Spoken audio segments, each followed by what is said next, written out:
comme Léo l'a souligné, l'éducation est un droit. Comme il l'a souligné, c'est rentable pour une société d'investir en éducation. En plus, le gouvernement nous dit qu'il n'y a pas d'argent.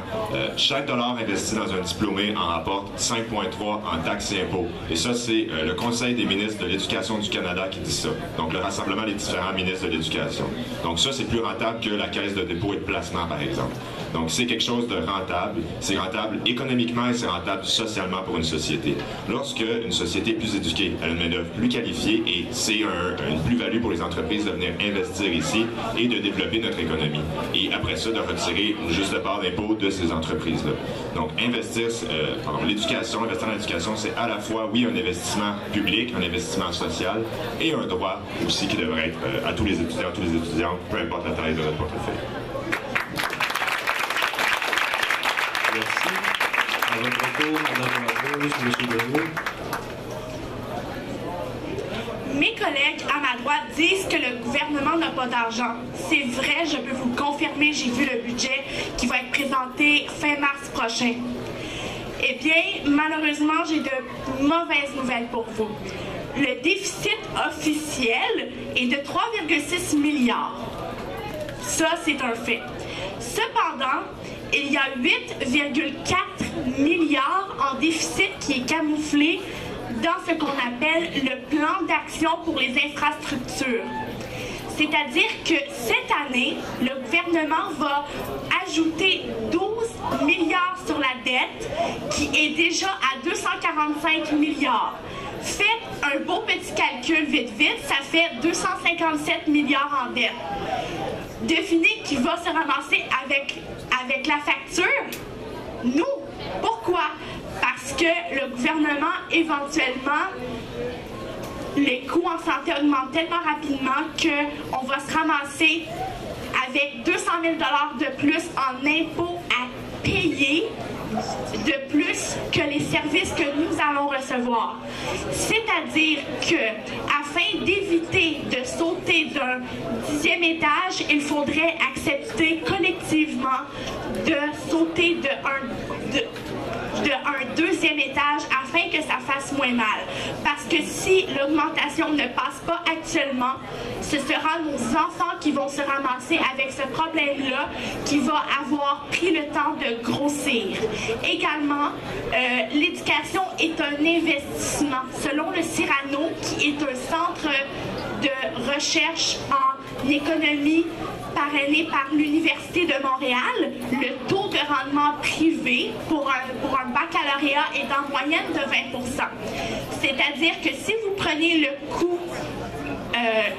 coût nécessaire pour vos études et que vous le mettiez dans un placement quelconque, votre rendement serait de 20% pour vous. Ce qui veut dire que oui, c'est-à-dire que l'éducation, là, même si la hausse va arriver, c'est un méchant investissement pour vous, personnellement. Moi, je vais reprendre des propos tenus par mes collègues ici à droite que je salue du fin fond du cœur. C'est un débat très important que nous tenons aujourd'hui. On parle des impacts de 75% sur 5 ans. On a besoin de plus de budget pour financer nos recherches dans les universités. On a besoin d'améliorer la qualité informatique dans nos collèges et universités, qualité d'enseignement aux étudiants qui devient de plus en plus désuet. Juste par statistique recommandable, l'Université du Québec à Montréal ne se classe même plus parmi les 400 meilleures universités au monde. Un diplôme à l'Université du Québec à Montréal ne vaut plus grand-chose aujourd'hui. Concordia ne se classe même plus parmi les 400 meilleures universités au monde. Il y a juste McGill qui se classe parmi les 21e meilleures, ainsi que l'Université de Montréal. Moi, en tant qu'étudiant francophone et étudiant en soins infirmiers, j'ai pas envie d'aller à l'Université McGill pour aller obtenir un bac de qualité en sciences infirmières. J'ai envie de pouvoir continuer d'étudier en français puis avoir un diplôme qui est compétitif sur le marché nord-américain. Avoir un diplôme qui est reconnu par les grandes entreprises et les grands employeurs en Amérique du Nord. On parle aussi des heures rémunérées. Moi, je travaille 40 heures par semaine, j'ai 4 emplois, je voyage dans 3 villes en plus de faire mes stages. Puis c'est sûr que 725 $ sur 5 ans, c'est un peu drastique, mais c'est nécessaire. Quand on dit qu'on va travailler plus d'heures, ce ne sera pas par semaine. Les études là démontrent les heures qui vont être plus travaillées vont être l'été.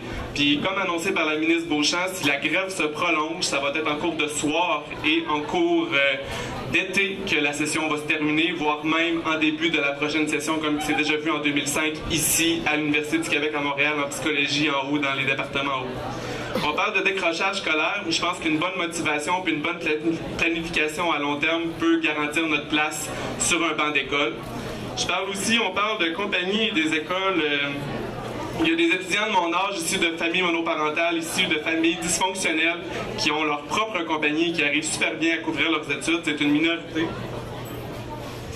On parle de 7000 étudiants qui vont être chassés des bancs d'école. C'est une étude qui n'a aucun fondement, en fait. Ça n'a pas été considéré avec la rebonification des prêts et bourses. C'est une étude qui est de propagande mensongère, selon moi.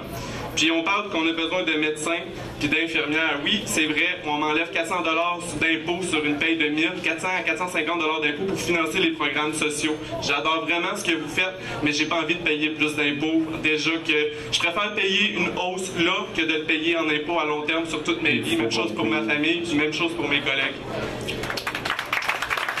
Merci, M. Hidalgo. Donc, M. Grenier, au début de son intervention, mentionnait les besoins dans les universités. Ça nous porte bien vers le prochain thème, le financement des universités. La hausse des frais de scolarité peut être vue comme un moyen de financement.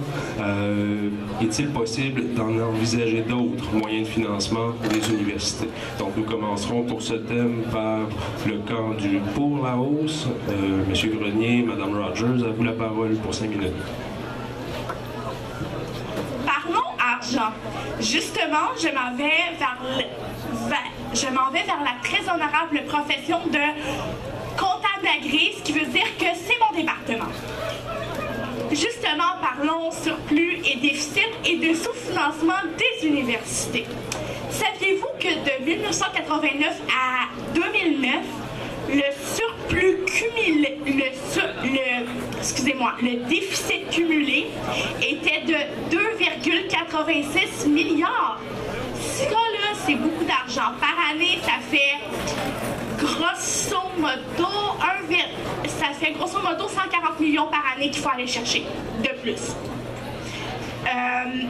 Également, nos chers collègues vont nous citer quelques magnifiques exemples de plusieurs pays européens. Par exemple, ils vont nous citer la Suède. La Suède est un magnifique pays, c'est vrai. Cependant, là-bas, ils ont une taxe de vente de 25%. Également, lorsque vous entrez dans une épicerie suédoise, attendez-vous d'avoir 15% comme taxe de vente. Ça, je peux vous dire que ça fait mal aux personnes les plus démunies et ça fait mal pas juste aux plus démunis qui voudront fréquenter l'université, mais ça fait mal à chacune des personnes démunies suédoises actuellement. Également, mes chers collègues vont sûrement nous citer l'Allemagne. L'Allemagne, c'est vrai, c'est un très charmant pays. D'ailleurs, je connais plusieurs personnes qui ont visité ce magnifique pays. Saviez-vous qu'en Allemagne, les enfants de la 4e année sont déjà dirigés vers les filières? C'est-à-dire que selon votre rendement scolaire en 4e année, il y a 3 filières possibles.